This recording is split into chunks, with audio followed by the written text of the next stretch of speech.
Good morning बच्चों, मैं लोकेश साहू, प्रयास कोचिंग सेंटर, भानु प्रतापपुर, कांकेर, छत्तीसगढ़।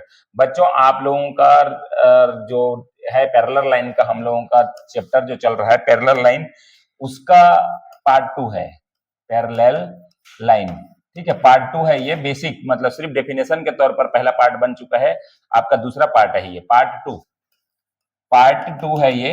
पहला में आप बेसिक कर चुके हैं। हम लोग एंगल को पढ़ रहे थे। एंगल में आपका 9 नंबर एंगल है, वो है आपका सह अंतःकोण, कोएंट्रियल एंगल, सह अंतःकोण है ना। तो इसको आपको देखिएगा थोड़ा सा, सह अंतःकोण किसको बोलते हैं।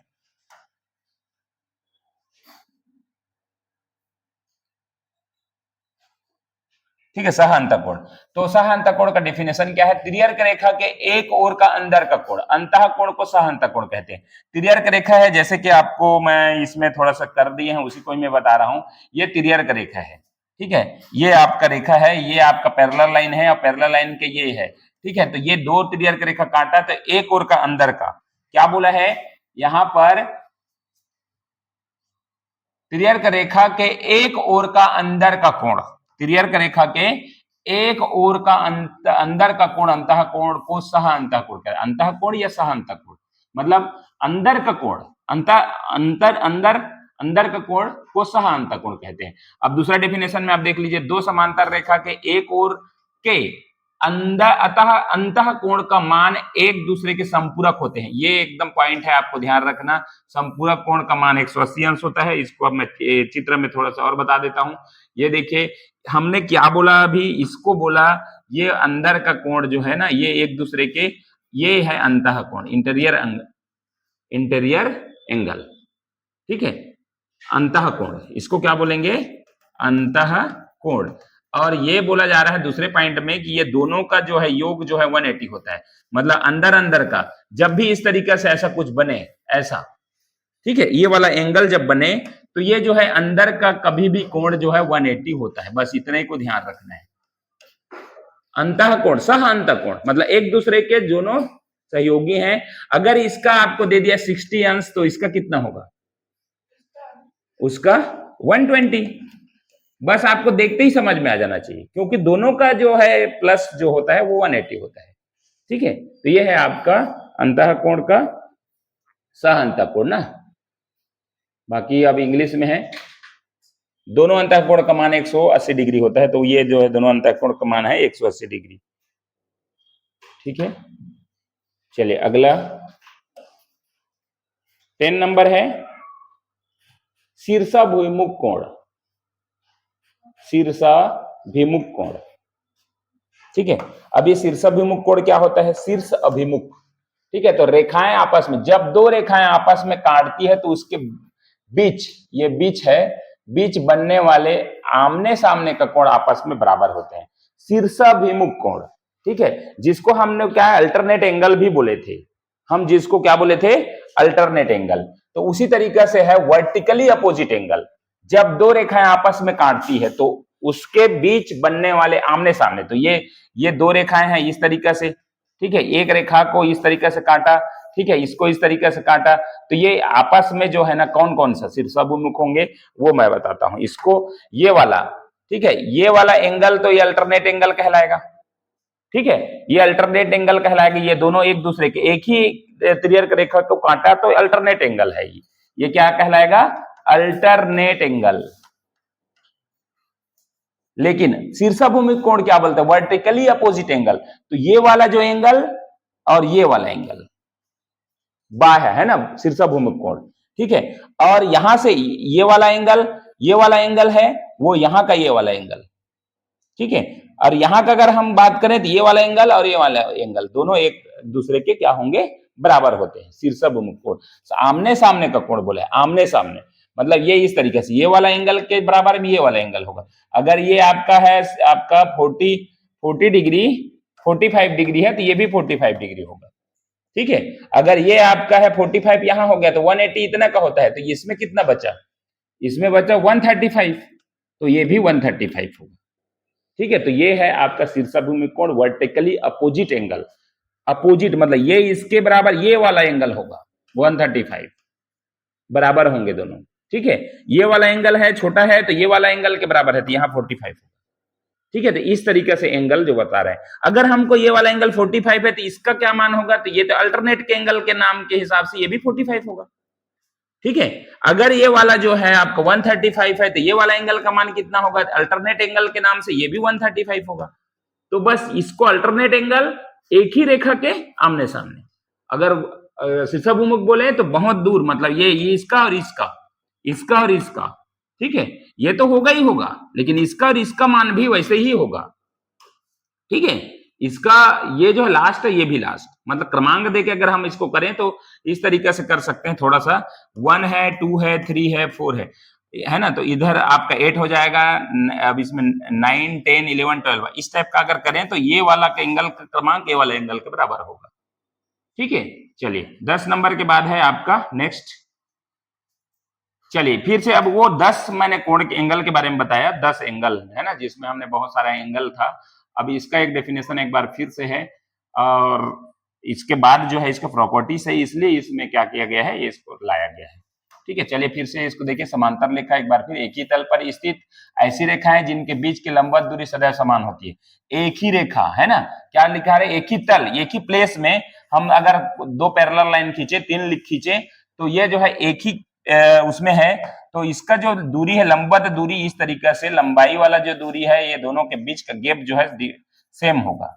ये जब सेम होगा तभी पैरेलल लाइन कहलाएगा।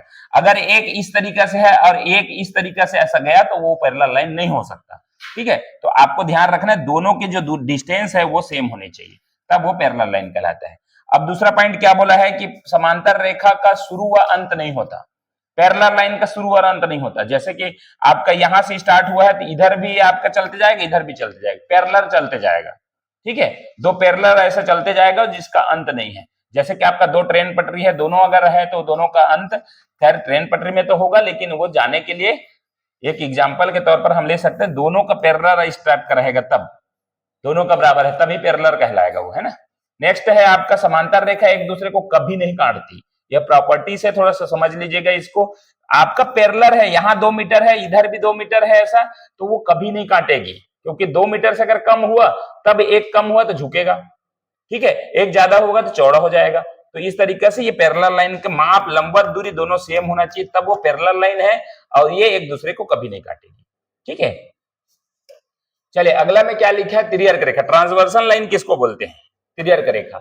तो जब समांतर रेखा को कोई रेखा काटती है तो उसे तिर्यक रेखा, देखो तिरछा काटने वाली रेखा ट्रांसवर्सल लाइन है ना, तो ये पैरेलल लाइन था।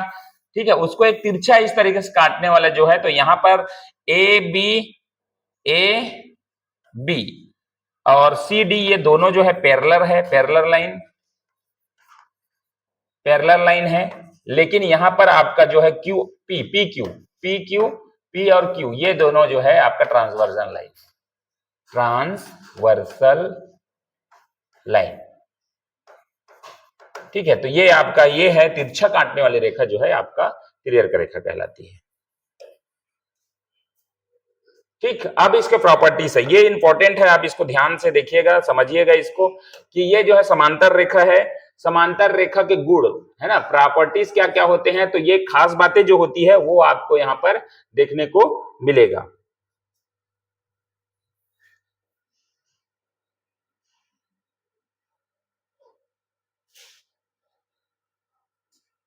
ठीक है, तो चलिए यहां पर है पहला आपका है, एक ही रेखा के 2 बिंदुओं पर खींची गई, एक ही रेखा के 2 बिंदुओं पर खींची गई लंबवत रेखाएं परस्पर समांतर होती है। देखिए अगर हमारे पास एक पैरेलल लाइन है, ये देखिए ये एक ही है, एक समांतर रेखा, उसमें जो भी है आपका क्या पूछा गया, लंबवत खींची गई रेखा क्या है, लंबवत इस तरीके से खींची गई सीधा, लंबवत मतलब क्या होगा, 90 डिग्री एकदम स्ट्रेट सीधी, तो उसको ये दोनों जो है ना खींची गई रेखा लंबवत रेखाएं परस्पर समांतर होती है। ये दोनों देखो, अगर हम इसको इस तरीके से कर दे, अभी तक जितना पढ़ रहे थे, तो एक लाइन ऐसा हो जाएगा, ये 2 पैरेलल हो जाएंगे, ऊपर खींचे थे लेकिन मैंने उसको क्या कर दिया, सीधा 90 डिग्री घुमा दिया, तो ये इस तरीके से, यही तो पैरेलल लाइन कहलाते हैं। पिछले अभी से तक तो हम यही देख रहे हैं, दोनों की दूरी क्या होती है, समान होती है, तो पैरेलल लाइन कहलाती है। ये पहला प्रॉपर्टीज है। ठीक है, एक ही रेखा के 2 बिंदुओं पर खींची गई लंबवत रेखाएं परस्पर खाली स्थान होती है। आपका क्वेश्चन कैसे बनेगा, ये आ चुका है ना पिछले बार प्रयास एग्जाम में, खाली स्थान यहां पर दे दिया जाएगा और 4 ऑप्शन दे दिया जाएगा, समान होगा, समांतर होगा, लंबवत होगा, कैसे होगा, तिरछी होगी, है ना, इस तरीके से। तो यहाँ पर क्या होगा, समांतर। ये पॉइंट है। कभी भी एक ही रेखा है, एक रेखा पर दो लंबवत रेखा अगर खींचा जाए, सीधे सीधे लंबवत, लंबवत मतलब क्या होता है, 90 डिग्री। अब दोनों को खींचा जाए तो दोनों की जो है दूरी क्या होती है, लंबवत रेखाएं परस्पर समांतर होती है, पैरेलल होती है, ठीक है। चलिए अगला प्रॉपर्टीज, प्रॉपर्टीज 2 नंबर, ठीक है। इसको आप देखिए, एक ही रेखा के समांतर दो रेखाएं परस्पर समांतर होती है। अब देखिए, एक ही रेखा के समांतर दो रेखाएं, अब देखिए यहां पर ये बात अलग है। एक रेखा पहले खींचा गया है, देखिए एक रेखा सीधा सीधा, उसके बाद ऊपर भी एक रेखा खींचा गया है और नीचे भी समांतर खींचा गया है, पैरेलल खींचा गया है, बराबर। पैरेलल मतलब दोनों के लिए दूरी जो है ना हमेशा क्या होगी, ये दूरी जो है हमेशा बराबर होगी। अगर ये 2 मीटर है तो ये भी 2 मीटर, ठीक है, और पूरे 2 मीटर का ही पूरा बनाएगा। तो ये क्या बोला है कि एक ही रेखा के समांतर दो रेखाएं परस्पर क्या होती है, समांतर होती है, या एक ही रेखा के समांतर खींची गई सभी रेखाएं, अब दो ही नहीं, इसके आगे जितने भी रेखाएं खींच दो आप, लेकिन आपका दूरी को मेंटेन करके रखना है, तो वो पैरेलल होगी, ठीक है। चाहे एक हो, दो हो, तीन हो, चार हो, लेकिन सभी जो है परस्पर क्या होगी, समान होगी। तीसरा नंबर है, तीसरा प्रॉपर्टीज, तीन समांतर रेखाओं पर, ठीक है, तीन समांतर रेखाओं पर एक तिर्यक रेखा समान अंतःकरण काटती है तो दूसरी तिर्यक रेखा भी समान अंतःकरण काटेगी। देखो ये तीन तिर्यक रेखा है, ये देखिए तीन आपका पैरेलल लाइन है, उसमें आपको इस तरीके से दो आपका ट्रांसवर्जन लाइन खींचा गया, तिर्यक रेखा खींचा गया। ट्रांसवर्जन लाइन मतलब तिर्यक रेखा, तिर्यक खींचा गया, तिरछा खींचा गया, ठीक है। तो एक में जितना अंतःखंड बनेगा, अंतःखंड मतलब जो भी खंड बनेगा, जैसा भी बनेगा, सेम पैरेलल, सेम उस वे में अगर खींचा जाए तो इसमें भी जो एंगल बनेगा वो सेम बनेगा, बस यही बता रहा है, ठीक है। एक ही में समांतर खींचा गया है, पर पैरेलल लाइन था, समांतर आपका ट्रांसवर्जन लाइन को भी खींचा गया, पैरेलल ही, जैसे इसका एंगल बनाया है वैसे ही एंगल डाल के करेंगे, तो जैसे ये एंगल बनाती है वैसे ही आपका ये वाला एंगल भी बनाएगी, बस, ठीक है। तीसरा के बाद है आपका चौथा, किसी त्रिभुज में एक भुजा के समांतर खींची गई रेखा, किसी त्रिभुज में एक भुजा के समांतर खींची गई रेखा अन्य दो भुजाओं को समान अनुपात में विभाजित करती है। अब देखिए एक त्रिभुज है, एक मैंने एंगल बनाया है, यहाँ पर एक एंगल है इस तरीके से, ठीक है, और एक एंगल बनाया दिया है, एक भुजा के समांतर खींची गई। अब कोई भी एक भुजा है समांतर, जैसे कि ये है बी और सी के, उसमें समांतर खींचा, मतलब समांतर कब कहलाएगा, जब इसकी दूरी जो है इधर भी सेम इधर भी सेम, जहां से भी आप करेंगे पैरेलल तभी जाएगी। तो ये जो है आपको पैरेलल तो कर दिया, इसको काट दिया, लेकिन यहाँ पर क्या बोल रहा है, ये इसको, ये जो है उसको बराबर भागों में क्या करेगी, विभाजित करेगी, समान अनुपात में विभाजित करेगी, ठीक है। किसको, ये दो रेखा और हैं जिससे बना, तीन रेखा बना, एक के समानांतर ये था ए और बी, उसके समांतर मैंने सी और डी खींच दिया, सी और डी खींच दिया, ठीक है। और इसको त्रिभुज में मैं इस तरीके से करूं तो ये जो है ना, ये जो है ए बी तो हो गया है ना, ये बी तो हो गया, ये भी, ये वाला ए बी रखते हैं, ये बी, और ये बीच वाला कोई इसको मान लेते हैं सी और डी, ठीक है, बीच वाले सी और डी। तब आपका जो है ए बी और ये सी था, तो ये ए बी के समांतर तो मैंने काटा है, लेकिन ए और सी, ए सी और आपका सी और बी, सी और बी, ये भी दोनों बराबर पैरेलल मतलब समान भागों में काटेगा। ये देख रहे हो, ये इसकी दूरी अगर 2 मीटर है तो इसकी भी 2 होगा, इसकी भी 2 है तो इसकी भी 2 होगा। बाकी अन्य दो भुजाओं को भी किस में काटती है, वो समान काटती है, ठीक है।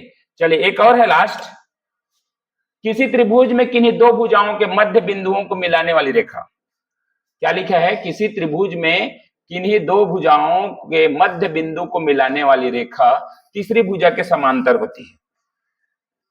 किसी त्रिभुज में किन्हीं दो भुजाओं के मध्य, ये देखो ये दो भुजाओं, ये वाला एक भुजा और ये वाला एक भुजा, और ये दोनों भुजाओं के मध्य मतलब बीचों बीच से, ठीक है। ये देखो ये इस तरीके से त्रिभुज था, ठीक है, और त्रिभुज था, दोनों को मतलब बीच से बांटे, ये वाला लाइन का जो है 5 मीटर है तो 2.5 मीटर यहां कर दीजिए, यहां भी 5 मीटर है तो यहां भी 2.5 मीटर यहां कर दीजिए, और दोनों को बीच बीच से ऐसा कर दीजिए, मिला दीजिए, तो तीसरी भुजा के समांतर होती है ना। तो ये जो है ना तीसरी भुजा, ये एक भुजा था, ये दूसरी भुजा, ये तीसरी भुजा के समांतर, मतलब ये वाले भुजा, ये आपका था ए बी और सी, ये था, तो ए और सी को, ए और सी और आपका बी और सी, ये दोनों को मैंने 20 से काटा, तो ए और बी के बराबर जो है समानांतर हो जाए, ये भी समानांतर, मतलब नियम नंबर 4 के जस्ट अपोजिट।